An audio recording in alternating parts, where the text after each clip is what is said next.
The corridor of the alien vessel hummed with a low mechanical sound as Daniel was dragged inside by two guards with shining armor that reflected the pale blue lights above his head. His steps were heavy but steady even though his wrists were bound in metal cuffs, and his left arm hung at an awkward angle from the last clash he had survived on the battlefield. He could still hear the echo of weapons in his mind, but now there was only silence and the faint hiss of doors sliding shut behind him. He was led into a chamber that looked nothing like anything on Earth. The walls were curved and alive with faint lines of light that pulsed like veins. In the center of the chamber, a young alien girl waited. She was not a soldier, not a warrior. Her eyes were too wide and filled with curiosity, though she tried to keep her expression calm. Her name was Lyra. Among her people she had been chosen to observe the human prisoner and record his behavior for their superiors. She expected to see fear. She expected to see weakness. But when Daniel raised his head and looked around the room, there was no fear on his face. His jaw was firm, and his eyes sharp with that strange human spark that Lyra had read about in reports but never witnessed with her own eyes. He looked more like a hunter taken out of the forest than a victim of war. Even with his injuries, he carried himself as if the room belonged to him. The guards pushed him forward and he stumbled but quickly caught himself. Lyra's gaze shifted to his arm. The way it dangled told her it was badly damaged. In her world, such an injury would take healers, machines, and days of rest. She thought surely the human must be in unbearable pain.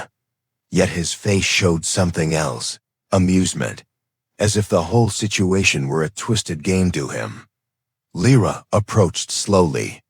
Her steps were light, careful, but Daniel's eyes locked onto her the way a predator might study prey. She felt her chest tighten, though she told herself she had the authority here. She was the one standing in her own ship surrounded by her people. Still, the weight of his stare made her shift uncomfortably. She spoke in a controlled voice. "You are injured. Do you require aid?" Her words were clipped and formal, the way her training had taught her to address an enemy specimen. Daniel tilted his head and gave a small half-smile. His voice was low but steady. "I have had worse." His answer was simple but carried a weight she could not measure. Lyra frowned. She had expected begging, pleading, or at least a sign of struggle. Instead, there was calmness. He shifted his shoulders and winced when his left arm moved slightly. Lyra's curiosity grew. She studied the human's body, his strong build compared to his fragile biology. Her people had been told humans were soft and weak, but adaptable. Yet what she saw in front of her felt anything but soft. Daniel let out a quiet chuckle and muttered more to himself than to anyone else. "Guess I will have to fix this the old way." Lyra blinked, unsure what he meant. She stepped closer, her long fingers tightening on the tablet she carried. "What do you mean, fix?" He looked up at her, his grin widening just a little. "You will see." Lyra's breath caught. There was something in his tone that unsettled her, a casualness in the face of injury that her mind could not fit into any logical place. Pain was meant to be avoided. Pain was meant to be treated with care. But this human was speaking as though it were nothing more than a small inconvenience. The guards shifted behind Daniel but said nothing. They had seen humans fight before, but never up close like this. Lyra could sense their unease, though they tried to mask it. Daniel straightened his back, his shoulders squaring even with the weight of his injury. He rolled his good hand into a fist, then relaxed it again, as if testing the strength in his body. He looked around the chamber with interest, not panic, not desperation. He studied the glowing walls, the silent guards, and finally the alien girl standing before him. His smile returned. "Strange place you have here." Lyra tightened her grip on the tablet. He spoke so casually, as if he had wandered into a marketplace rather than into captivity. She tried again to maintain control. "You are in no position to act fearless. Your arm is broken. You cannot fight. You cannot escape. Daniel laughed softly, the sound deep and unsettling in the quiet chamber. Escape is not always about fighting, he said.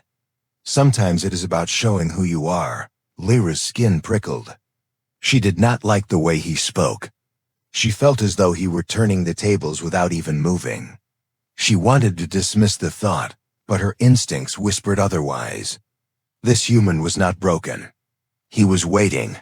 The silence between them stretched, and the hum of the ship seemed louder. Daniel flexed his fingers on his injured arm and exhaled slowly. His body swayed a little as if preparing for something. Lyra leaned forward just slightly, curiosity pulling her closer to danger. She did not realize yet that this moment would burn into her memory forever.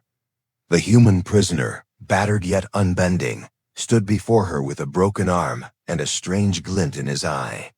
And though she did not yet understand why, Lyra felt the first chill of fear ripple through her chest. The chamber felt colder now, though. Nothing in the room had changed. The light still pulsed across the curved walls, and the guards still stood motionless yet. Lyra sensed something had shifted in the air around the human. He no longer looked like a captive waiting for questions, but like a man preparing for something unseen. Daniel flexed his injured arm again and let out a low breath. He tilted his head to the side as if listening to some distant rhythm that no one else could hear. Lyra took a step back, even though he had not. Moved forward, her heart beat faster and her fingers pressed tighter against the edge of her tablet. She told herself he was only a prisoner. He was bound in cuffs, his arm broken, his body weary from battle. Yet her instincts screamed that the man before her was more dangerous now than when he had entered the chamber. His calm was not weakness, it was a shield. Daniel's eyes locked on her again, and she felt her breath falter. The strange gleam in his gaze unsettled her, for she had grown up, believing that pain ruled over flesh, that injury reduced strength. But here stood a being who looked at agony as though it were nothing more than a minor problem to be solved. He rolled his shoulders, and the motion sent a jolt of pain across his body, but instead of groaning, he laughed softly. The sound filled the chamber, and every alien guard twitched at the echo. Lyra shivered. She had read reports about human endurance, but seeing it living, breathing, and smiling in front of her unsettled her deeply. Your arm, she said, finally trying to anchor herself in procedure. You must not move it further. You risk destroying the limb. He raised an eyebrow, amused by her concern, and gave a crooked smile. Already destroyed, don't you think? He raised his good hand and grasped his damaged arm firmly. Lyra froze. The guards leaned in, wary of what he was about to do. Daniel inhaled slowly, then with one sharp movement he pulled and twisted. The sickening crack of bone filled the chamber. Lyra's knees weakened. She pressed a hand against her mouth.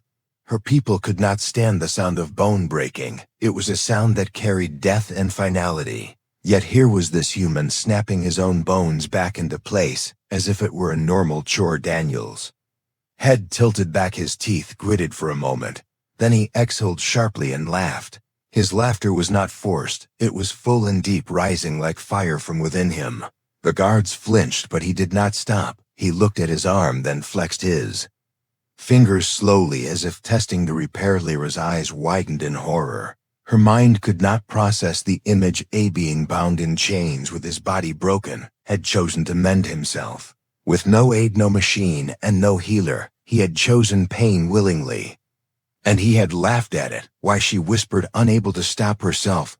Why would you do that? He lowered his gaze to her, still smiling. Because it is broken. And because it is mine to fix. Those words hung heavy in the chamber. Lyra felt them echo inside her chest. Humans were not supposed to act this way. They were supposed to fear. They were supposed to yield. Yet this one stood defiant. Even while bound, the guards exchanged nervous glances. None of them spoke, but their unease was clear. They had fought humans before, but always in the chaos of battle, never in this cold, quiet observation. They had not realized until now what it meant to face one in stillness, to see the way pain became fuel instead of weakness. Lyra stepped back again, her thoughts racing. Her training told her to stay detached, but her instincts told her to flee. This was not fragility before her, it was something she did not have a word for. It was not courage alone, it was something darker, something sharper. Daniel shook his arm again, winced for a breath, and then chuckled. He looked around the chamber and met her gaze once more. "There is no shame in pain," he said softly. "It is only a reminder that we are alive." His words cut deeper than the sound of bones snapping. Lyra's people treated pain as an enemy to be avoided, as a disease to be erased. Humans, it seemed, treated pain as a companion, something to endure, something that gave them strength. The thought chilled Hirsch. Tried to find her voice. "You laugh while your bones break. You accept hurt as if it makes you stronger." Daniel grinned, showing the faint scar across his cheek.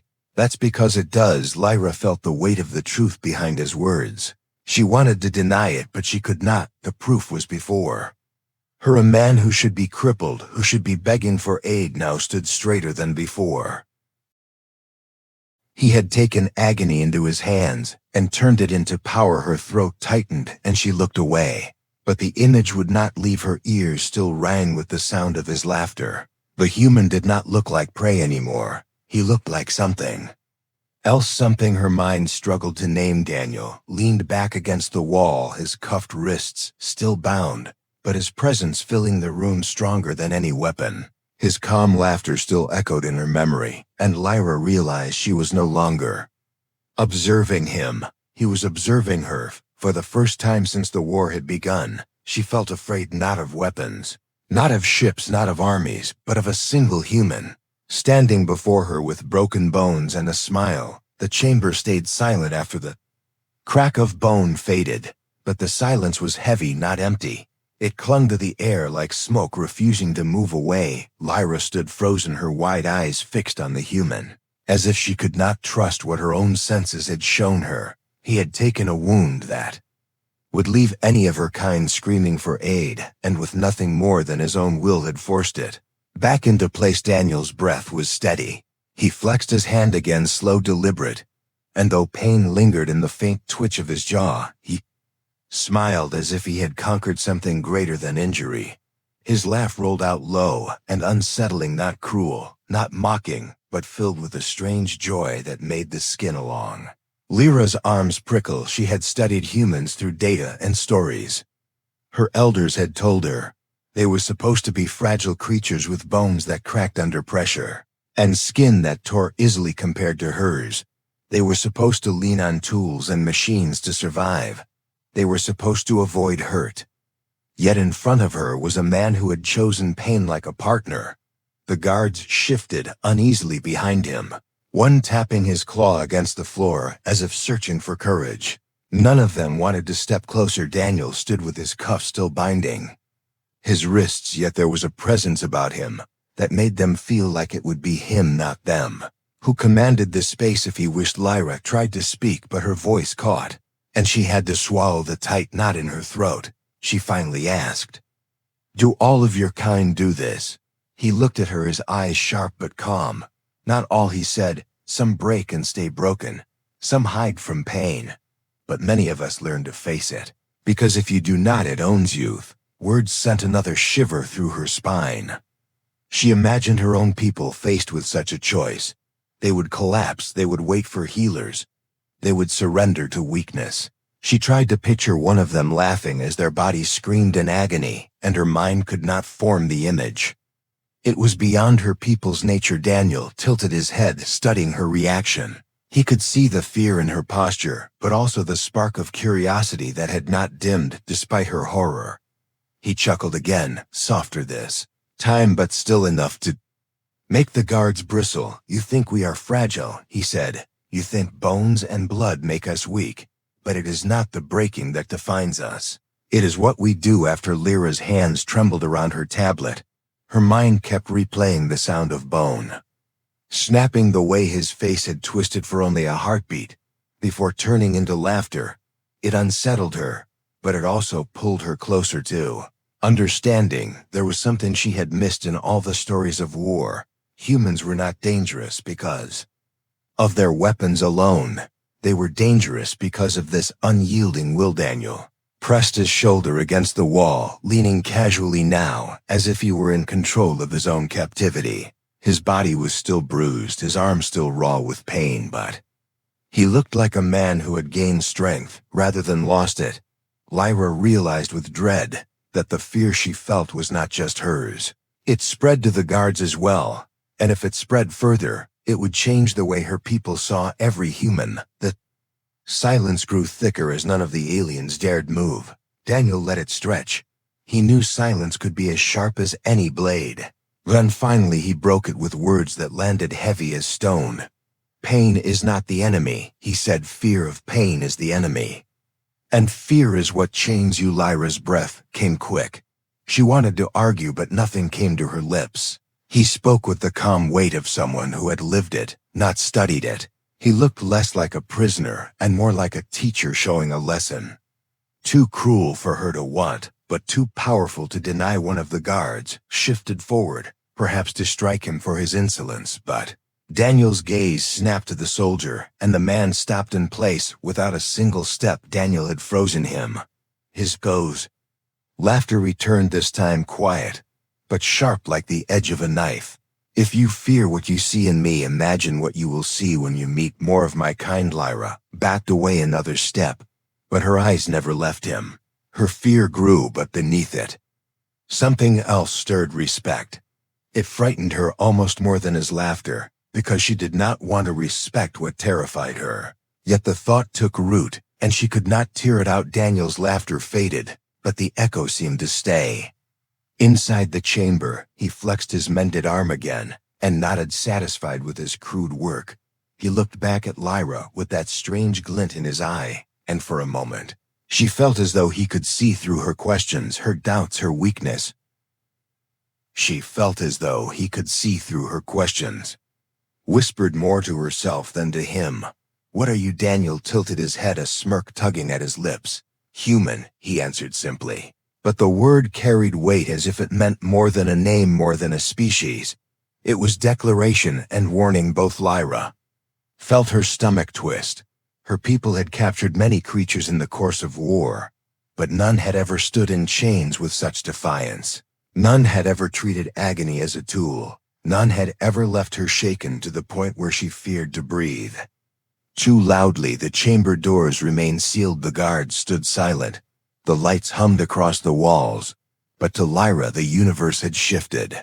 She had seen something she was never meant to see.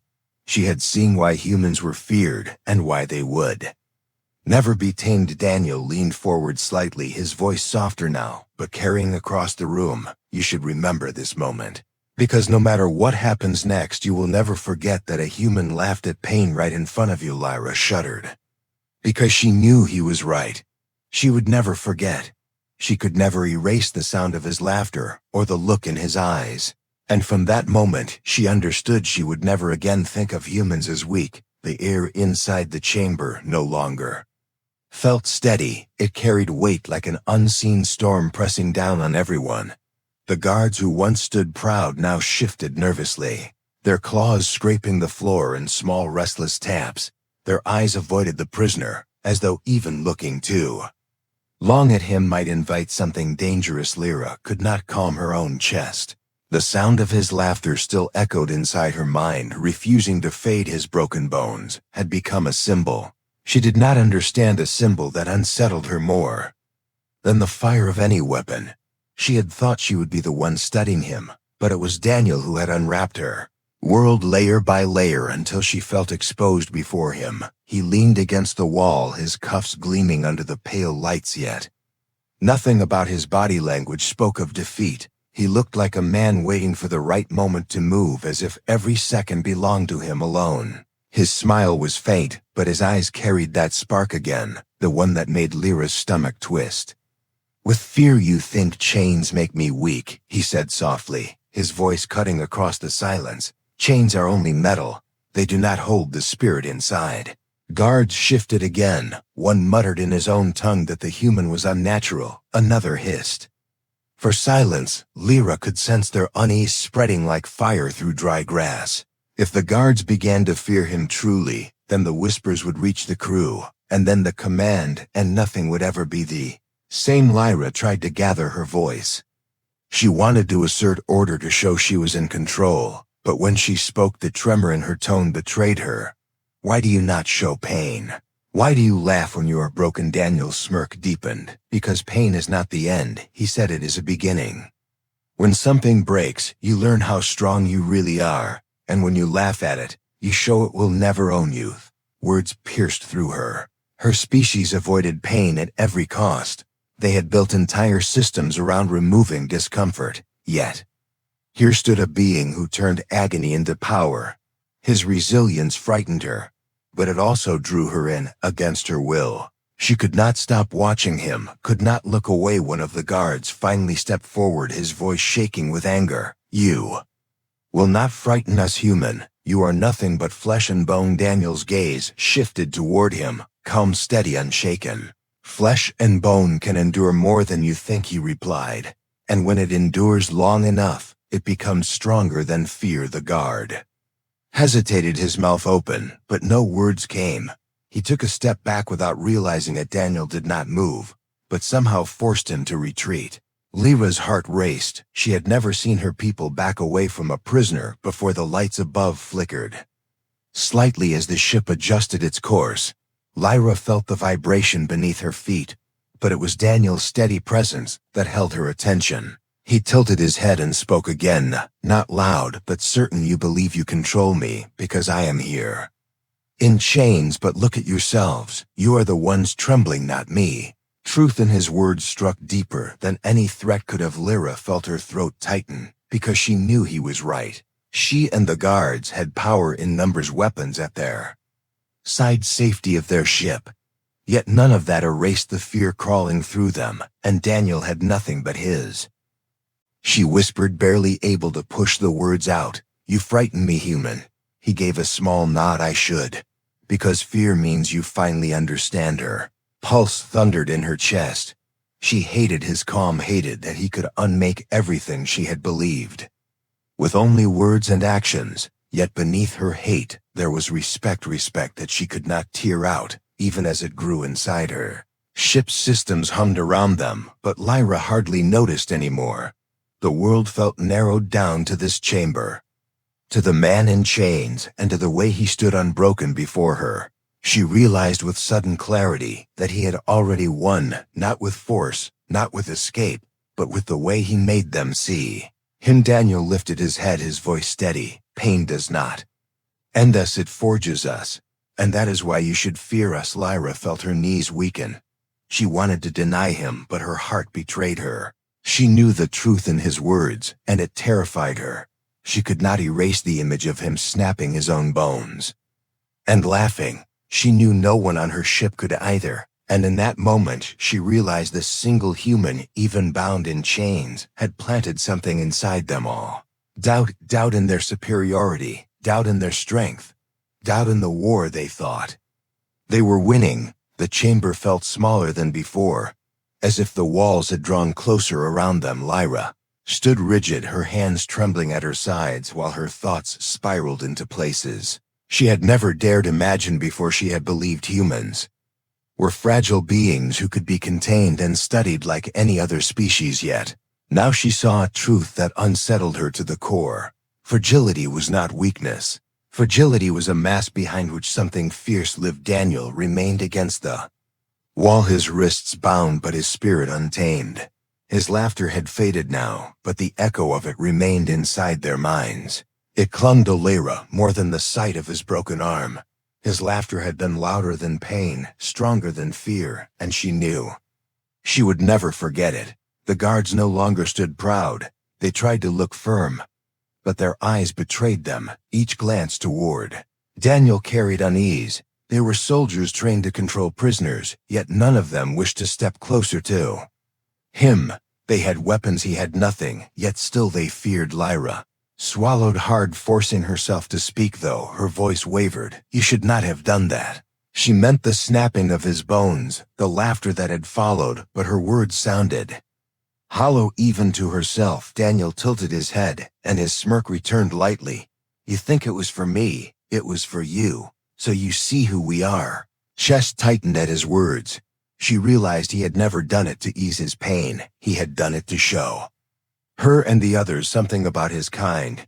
He had chosen horror as a lesson, a demonstration that would never leave their minds. He wanted them to understand what human meant.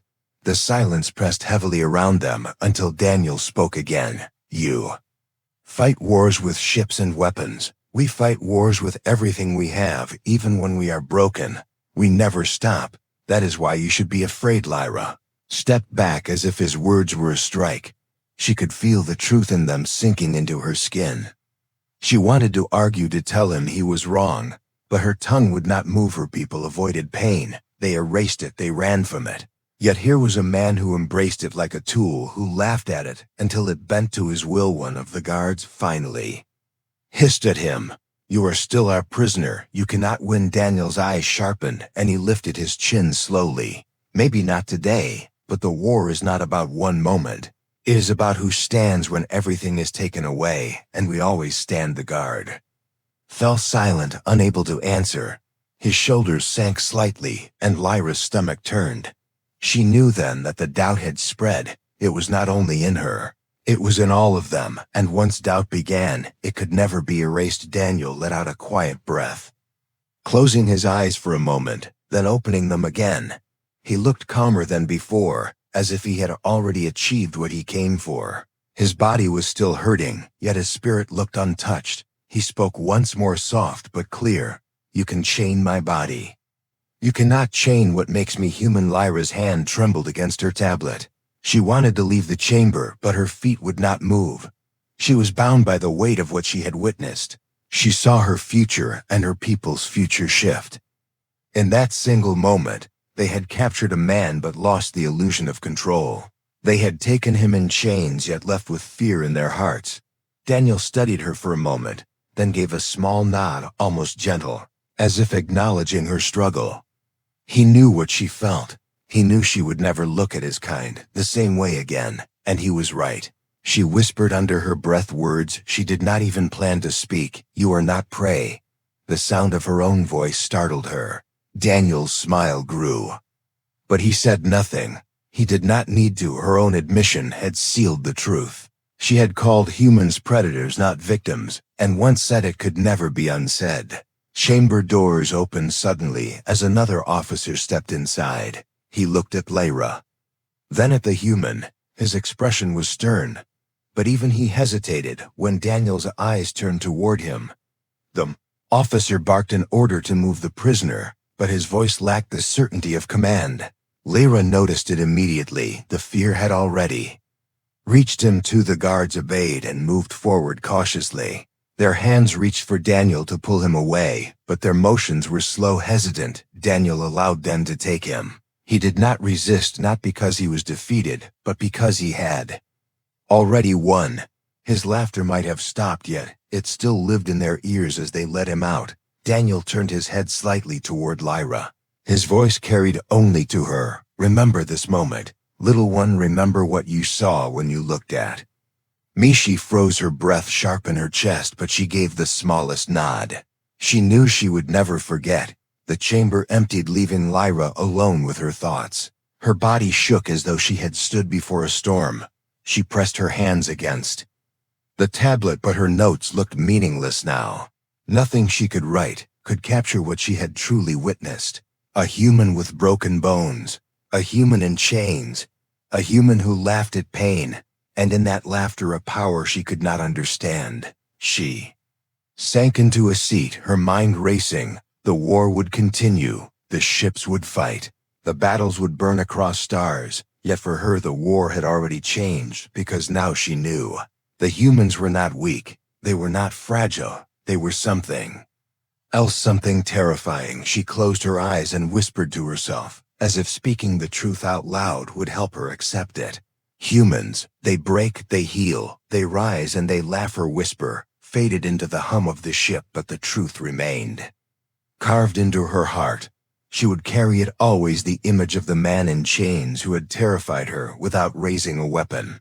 The man who had snapped his bones back into place with a laugh. And so the story ended, not with victory, not with escape, but with fear planted in the hearts of those who believed themselves strong. The human had given them a gift they never wanted, the knowledge that their enemy was not prey but predator, and nothing would ever be the same. The end.